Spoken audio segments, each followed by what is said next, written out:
Hello dear student, welcome to my channel CS and IT engineering Gyan. Software engineering के tutorials देख रहे थे। आज का जो हमारा टॉपिक रहेगा सॉफ्टवेयर इंजीनियरिंग में वाटरफॉल मॉडल, बहुत ही इंपॉर्टेंट टॉपिक है ना। ये एग्जाम में आता ही है। तो हम क्या कवर करेंगे इस लेक्चर में, वाटरफॉल मॉडल क्या होता है, उसका full explanation with the help of example और उसके एडवांटेजेस एंड डिसएडवांटेजेस। तो वीडियो को एंड तक जरूर देखना। मैं आपको रियल लाइफ एग्जाम्पल के थ्रू समझाऊंगी, आपके कॉन्सेप्ट क्लियर होंगे। इसके प्रीवियस लेक्चर में हमने एसडीएलसी कवर किया है। अगर आप मेरे चैनल पर नए हैं तो प्लीज मेरे चैनल को सब्सक्राइब करना ना भूलें। और वाटरफॉल मॉडल में आपको डायग्राम तो बनाना ही है, हम लोग हैंड रिटन नोट्स के थ्रू पढ़ेंगे। तो सबसे पहले हम देखते हैं वाटरफॉल मॉडल क्या होता है। वाटरफॉल मॉडल एक लीनियर और step by step software development model है। इसमें काम फेसेस में डिवाइड होता है। ओके, हर फेस एक के बाद एक कंप्लीट होता है, जिसे पानी वाटरफॉल से नीचे गिरता है, मतलब टॉप टू बॉटम। अब वो पानी नीचे से ऊपर तो नहीं जा सकता ना, ऊपर से नीचे ही आएगा। वैसे इसमें भी होती है, हर स्टेप एक के बाद एक कंप्लीट होती है। ओके, तो मैं आपको डायग्राम के थ्रू एक्सप्लेन करती हूँ एक्चुअल में वाटरफॉल मॉडल क्या होता है। वाटरफॉल मॉडल में फेसेस होते हैं requirement analysis, system design, implementation, testing, deployment and maintenance. ये वन बाय वन हमें फॉलो करना पड़ता है। ओके, सो फर्स्ट फेज हमारा है रिक्वायरमेंट एनालिसिस। तो रिक्वायरमेंट एनालिसिस क्या होता है, मतलब क्लाइंट से पूरी रिक्वायरमेंट कलेक्ट की जाती है कि एक्चुअल में व्हाट क्लाइंट वांट, क्लाइंट क्या चाहता है। ओके, एग्जांपल जैसे क्लाइंट चाहता है कि एक शॉपिंग वेबसाइट हो जिसमें लॉगिन हो, ऐड टू कार्ट हो, पेमेंट हो। सिस्टम डिजाइन क्या होता है, यहाँ हम प्लान बनाते हैं कि सिस्टम कैसे काम करेगा, फ्रंट और बैक एंड डिजाइन बनाते हैं। जैसे एग्जांपल वेबसाइट का होम पेज का लेआउट, डेटाबेस की डिजाइन करना।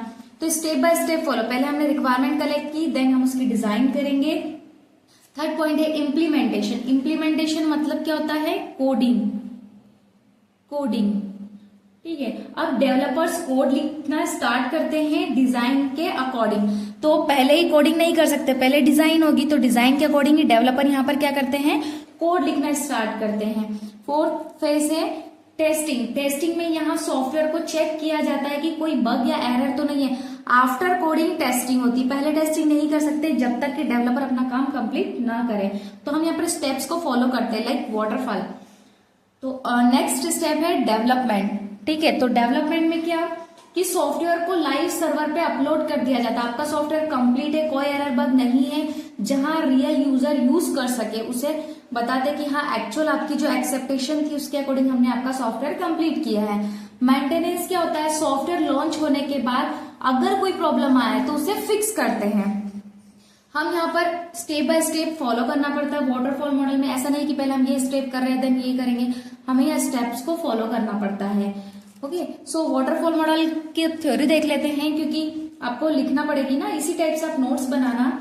तो waterfall model is a linear and step by step software development process. Waterfall model एक लीनियर मॉडल है ना, स्टेप बाय स्टेप चलता है। Each phase must be completed before the next phase begin. Her phase complete होने के बाद ही next phase start होता है। ऐसा नहीं कि आपने रिक्वायरमेंट एनालिसिस अभी आपका कंप्लीट नहीं है और आप डिजाइन फेज में चले गए, डिजाइन कंप्लीट नहीं है और आप इम्प्लीमेंटेशन में चले गए।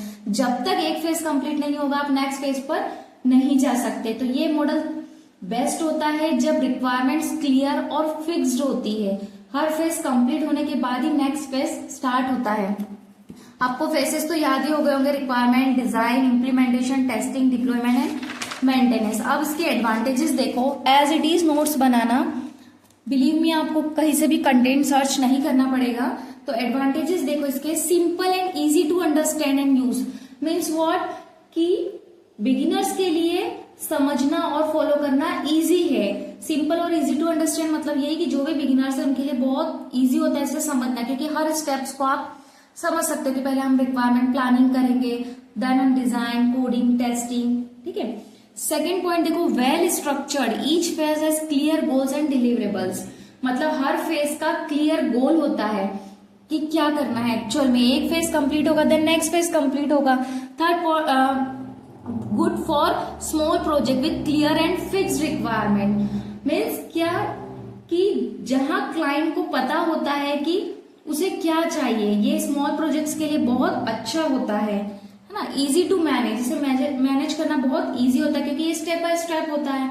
Documentation is maintain for every phase, her phase में प्रॉपर डॉक्यूमेंटेशन होता है जो फ्यूचर में हेल्पफुल होता है। इसके डिसएडवांटेजेस देखो, इसके डिसएडवांटेजेस भी है, नॉट सुटेबल फॉर लार्ज और कॉम्प्लेक्स प्रोजेक्ट। अगर प्रोजेक्ट बड़ा या कॉम्प्लेक्स है तो ये मॉडल वर्क नहीं करेगा, हम वाटरफॉल मॉडल यूज नहीं कर सकते। Difficult to go back to previous phase, अगर आप टेस्टिंग फेज में हैं और कोई भी गलती मिले तो रिक्वायरमेंट फेज तक वापस जाना मुश्किल होता है, ठीक है। नॉट फ्लेक्सिबल, अगर क्लाइंट को बीच में कुछ चेंजेस करवाना है तो ये मॉडल में डिफिकल्ट होता है, बीच में आप चेंजेस नहीं करवा सकते हैं। इसका एक रियल लाइफ एग्जांपल देती हूँ।